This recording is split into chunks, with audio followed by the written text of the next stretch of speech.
ڕێز و سڵاو بۆیەوە بینەرانی خۆشەویستی تەلەڤیزیۆنی کۆمەڵە بە یارمەتی ئاڕۆیانی هاوکار ماتومەتەوە خزمەتتان بۆ پێشکەشکردنی گەشتی هەواڵەکانی ئەمڕۆی هەینی سەرەتا سەردێڕی چەند هەواڵ. درێژەی مانگرتنی بارهەڵگرەکان لە سنووری پەروێزخان، ناڕەزایەتی خەڵکی گوندی هەزارانی لە ئاودانانی ئیلام، پەیامی پێزانینی ئەنجومەنە دادخوازەکانی کوردستان بۆ سەرکەوتنی مانگرتنی گشتی، کرانەوەی دوکانە پلۆمکراوەکان لەلایەن بازاڕیانی سەقز،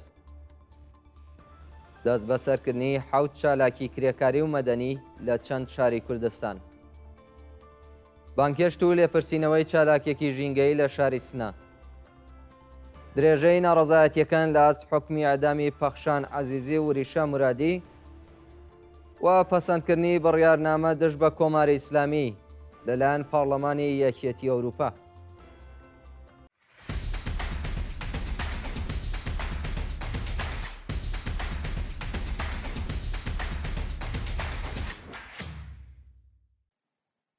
درێژەی مانگرتنی بارهەڵگرەکان لە سنووری پەرویزخان، شەوی پێنجشەممە 4 ڕێبەندان شۆفێرانی بارهەڵگر بۆ چەندەهەمین ڕۆژی بەردەوام لە سنووری پەرویزخان درێژەیان بە مانگرتندا.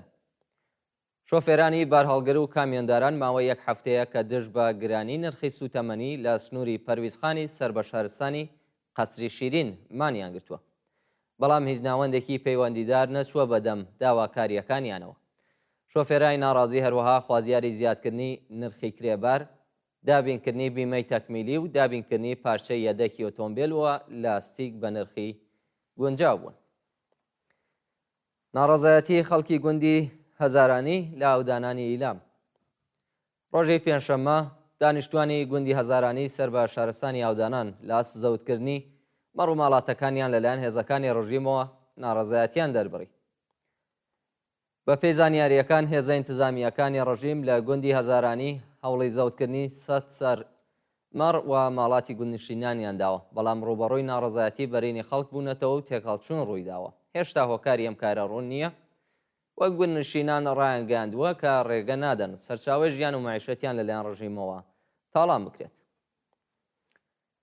پەیامی پێزانینی ئەنجومەنە دادخوازەکانی کوردستان بۆ سەرکەوتنی مانگرتنی گشتی، ئەنجومەنە دادخوازەکانی کوردستان ڕۆژی پێنجشەممە 4 ڕێبەندان لە پەیامێکدا ڕێز و پێزانینی خۆیان ئاراستەی خەڵکی کوردستان کرد و سەرکەوتنی مانگرتنی گشتیان لە هەموو بەندکراوانی بەداوای لێبوردنەوە لە هەموو گیانبەختکردوانی ڕێگەی ئازادی و بنەماڵەکانیان پیرۆزبایی کرد.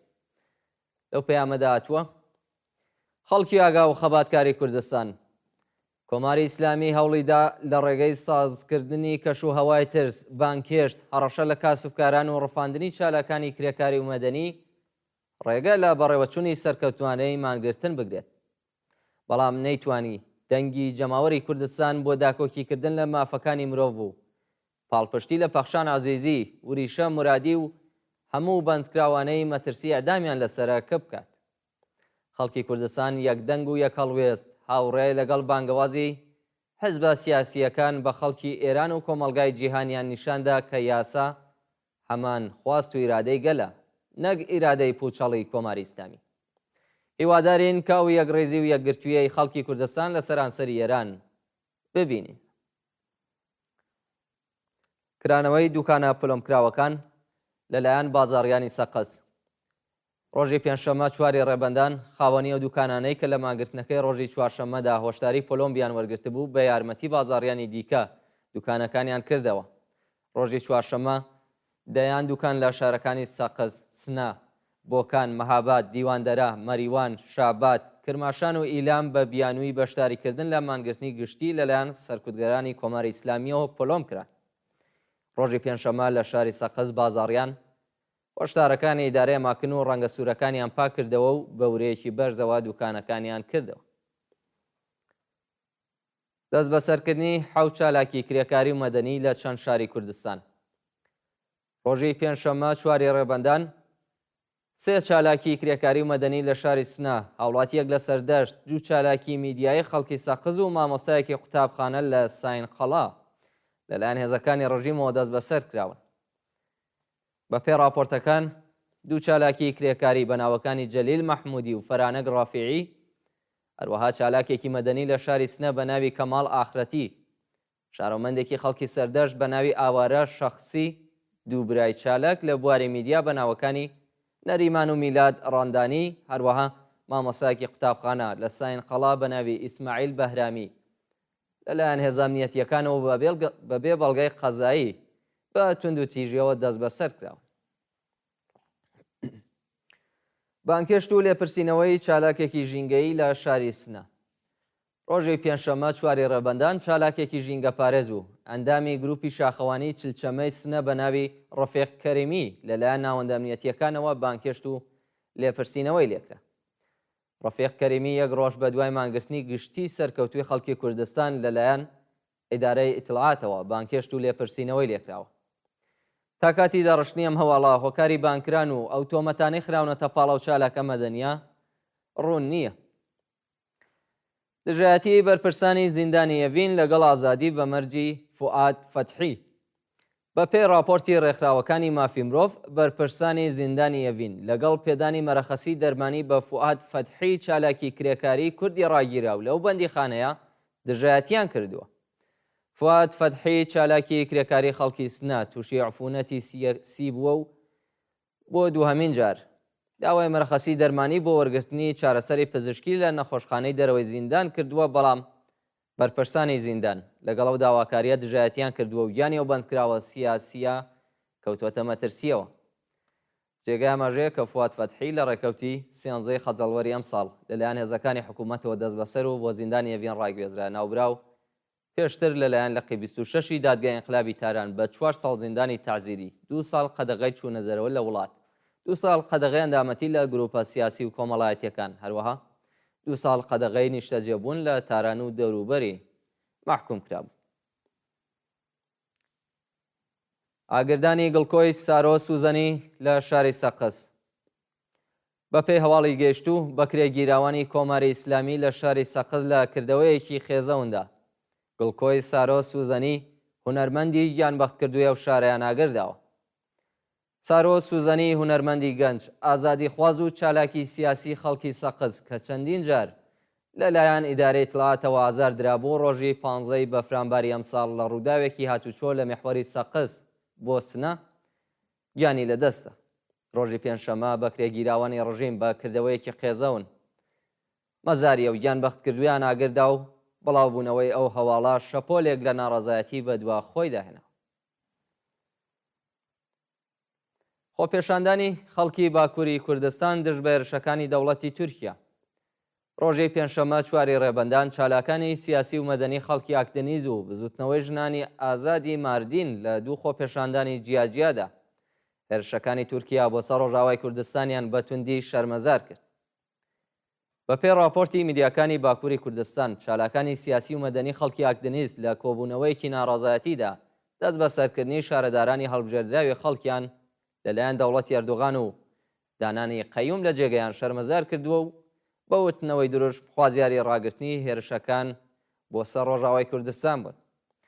لە شاری ماردین بزوتنەوەی ژنان بە ڕێپێوان لەسەر شەقامەکانی ئەو شارە هێرشەکانی دەوڵەتی تورکیایان بۆ سەر ڕۆژاوای کوردستان بە توندی محکوم کردووە و خوازیاری کاردانەوەی کۆمەلگای جیهانی بەرامبەر بە جەنایەتەکانی دەوڵەتی تورکیا لە کۆبانی و منبەج بوون.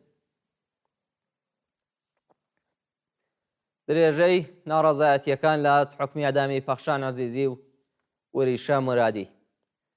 ڕۆژی پێنجشەممە چواری ڕێبەندان کۆمیتەی ژنانی حەسەکە لە ڕۆژاوای کوردستان و کوردانی دانیشتووی وڵاتەکانی سوێد، ئاڵمان و کانادا دژ بە حکمی ئەدامی پەخشان عەزیزی وریشە مرادی خۆپێشاندانیان کرد.